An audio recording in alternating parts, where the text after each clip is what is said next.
खा के खाद बना देते हैं। तो ये क्या करते हैं, 25 रुपये की डिब्बी आती है जिसके अंदर वेस्ट डिकम्पोजर का कल्चर होता है। 200 लीटर का ड्रम लेना है, उसमें पानी भरना है, साफ पानी भरना है, उसके अंदर 2 किलो गुड़ 2 किलो बेसन डाल देंगे और वो डिब्बी है वो डाल देंगे। ये कम से कम 5 दिन में 4 दिन में तैयार हो जाएगा। इसके बाद आप किसी भी प्रकार के फसल अवशेष पर इसका स्प्रे कर सकते हैं। बैक्टीरिया की कॉलोनी बनेगी आपके खेत के अंदर, तो सारे के सारे जो फसल अवशेष हैं वो सारे के सारे बैक्टीरिया द्वारा खा लिए जाएंगे, वो खाद में बदल दिए जाएंगे। इसके बाद में एक आता है टॉनिक। अब हम जो सोयाबीन लगाते हैं, गेहूँ लगाते हैं, आप देखा होगा बाजार से हम बहुत प्रकार के टॉनिक लेके आते हैं। टॉनिक क्या काम करता है, पौधे की बढ़वार के लिए, कल्ले फोड़ने के लिए, पौधे जो पीले पड़ रहे हैं उसको हरा करने के लिए। तो हम क्या कर सकते हैं, हमारे घरों में जो छाने होते हैं, जो उपले होते हैं, उन उपलों को हम इसके अंदर डुबो के रखेंगे कम से कम 48 घंटे तक। 48 घंटे तक इसके अंदर डुबो के रखेंगे तो आप देखेंगे कि इसमें से एक काला पानी 48 घंटे बाद में एक पूरा काला पानी आपको मिलेगा। कंडे को निकालिए, धूप में सुखा लीजिए, आपका कंडा बर्बाद नहीं हुआ। आप उसको कंडे को जला के उसके ऊपर रोटी बना सकते हैं, बाकी बना सकते हैं, कंडा काम आएगा। उसका जो पानी निकला हुआ है वो आपका टॉनिक का काम करेगा। आप उसको पौधों की इसमें कीजिए, जड़ों में दीजिए, तो आप देखेंगे पौधे की बढ़वार अच्छी हो जाती है, जड़ अच्छा विकास करता है, कंडे अच्छे दिखेंगे। ये जो आखिरी है वर्मी, वो जब हम वर्मी कंपोस्ट में बेड लगाते हैं, हम उसके अंदर केंचुआ छोड़ते हैं। तो केंचुआ क्या करते हैं कि पहली बार जब खाद बनता है उसके बाद में उसके अंदर बहुत सारे अंडे बच्चे केंचुए बहुत ज़्यादा हो जाते हैं। उसके बाद उसका जो पानी निकलता है, उस पानी के साथ में केंचुए का लिक्विड भी रहता है। केंचुए के शरीर से निकलने वाला जो उसका पसीना है, जो उसका मूत्र है, सारा का सारा आपका निकल जाता है। उसको इकट्ठा करके आप अपने पौधों के स्प्रे के लिए इस्तेमाल कर सकते हैं। वो भी आपका टॉनिक का काम करेगा, आपका ग्रोथ बूस्टर का काम करेगा। एक चीज़ है जो इसमें छूट गई है, जो मैं बता देता हूँ, वो है बीजामृत। अभी हमारी खरीफ सीजन की बुआई का समय नज़दीक आ चुका है, तो हम क्या करेंगे, हमारे किसान भाई सोयाबीन की बुआई करेंगे। तो मेरा निवेदन ये है कि बुआई से पहले उस बीज का जैविक बीज उपचार जरूर करें। जैविक बीज उपचार के लिए आप क्या क्या इस्तेमाल कर सकते हैं, तो बता पाएगा मेरे भाई, क्या क्या इस्तेमाल कर सकते हैं हम? सर ने अभी एक दो आपको बताया था।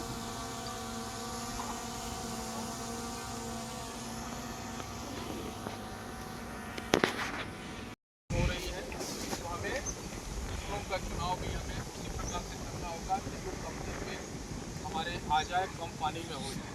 तो इसी प्रकार से जो हम फसल लगा रहे हैं, सोयाबीन लगाएं, कुछ कोशिश करें कि सोयाबीन अगर का बीज उपलब्ध नहीं हो रहा है या फिर उसमें परेशानी आ रही है, तो हम डाइवर्सिफिकेशन करके दूसरे फसल को लें, जिसमें मूंगफली ले सकते हैं, मूंग ले सकते हैं, उड़द ले सकते हैं।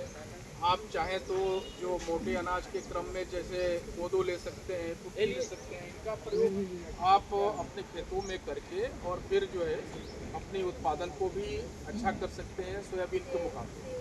तो क्या है कि ये कम दिनों में हो जाता है। मूंग उड़द आप जानते हैं कि 65 से 70 दिन के अंदर अंदर तैयार हो जाता है। और अगर सोयाबीन ही आपको लगाना है तो कम दिन वाली प्रजाति चुनने का प्रयास करें, ताकि जो है वर्षा का जो कम इस बार आने का अनुमान है, वर्षा अल नीनो के प्रभाव से। अल नीनो एक प्रकार से ऐसा प्रभाव है जो हमारे वातावरण में वर्षा लाने वाले जो हवाएं हैं उनको जो है वो वापस लौटा देती है। समझ में आया ना? वो आती है यहाँ वर्षा करने के लिए, और वो जो अल नीनो की जो असर है उसमें जो हवाएं आती है उस हवा को वापस लौटा देती है, तो वर्षा ही नहीं होती है। तो इस तरह की कुछ परिस्थितियाँ पूरे देश में बनी हुई है।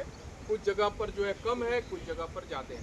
तो उसी का असर है जो हम लोग के यहाँ अभी पानी जो है कम लेट भी हो रहा है और आएगा भी तो कम आएगा। तो इसको ध्यान में रखते हमें फसलों का बदलाव करना है। और आपको जो है यह जो सेंटर है, आप जान रहे हैं बायो रिसोर्स सेंटर के रूप में इसको डेवलप किया जा रहा है। ये ऐसा सेंटर है कि जब आप प्राकृतिक खेती की तरफ जाएंगे, प्राकृतिक खेती की तरफ जब आप जा रहे हैं, तो यहाँ पर ये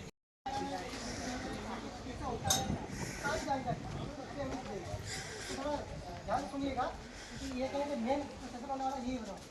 इधर आ जाओ, अंदर आ जाओ। लाइन से खड़े हो,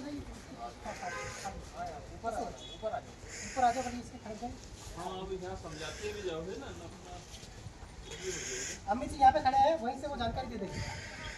आप अभी जगह दीजिए, वहीं से बात करें।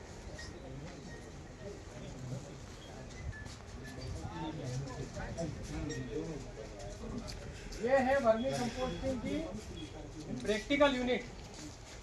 यहाँ पर वर्मी कंपोस्ट का काम कमर्शियल लेवल पे किया जाता है ना। हम यहाँ पे देख रहे हैं कि हमारे बेड अभी शेड के नीचे हैं, कुछ बेड धूप में लग रहे हैं और कुछ बेड उस शेड के नीचे जहाँ पर पहले नेट शेड था।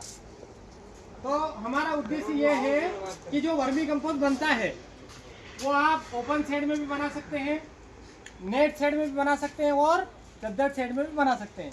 चद्दर शेड में बनाएंगे तो फायदा क्या होगा, छांव प्रॉपर रहेगी, पानी जितना चाहिए उतना ही मिलेगा उसको। अगर बारिश का पानी अतिवृष्टि होती है तो उससे हम उसको बचा सकते हैं, धूप से बचा सकते हैं और 12 ही महीना हमारा एक जैसा प्रोडक्शन होगा। लेकिन बड़े लेवल पे करना, शेड बनाना बड़ा मुश्किल काम है। इसलिए हमने बाहर भी बेड लगा रखे हैं कि ऐसा न लगे किसी को कि ये काम तो केवल शेड में हो सकता है ना। तो ये काम धूप में भी कर सकते हैं हम। हमने बेड लगा रखे हैं 4 फीट चौड़ाई है इसकी। इस बेड की जो बात कर रहे हैं हम, ये 4 फीट चौड़ाई है और इसकी लंबाई है 25 फीट। बाहर के जो बेड है वो 30 फीट हाइट में लंबाई में, इसकी लंबाई कितनी है 30 फुट है। बाहर वाले की कितनी है भैया 30 फुट, अंदर वाले की 25 है। उधर पीछे देखेंगे तो 20 फुट के, यानी कि लंबाई भी हम ज़्यादा कम कर सकते हैं। चौड़ाई हमेशा हमें क्या करना है 4 फीट ही रखना है। ज़्यादा कर देंगे तो गोबर फैलेगा और काम करने में समस्या आएगी। ये जो हमारा सिस्टम लगा हुआ पानी का, ये पूरा पानी देने का हमने ऑटोमेशन कर दिया। एक बटन दबाया और पानी चालू।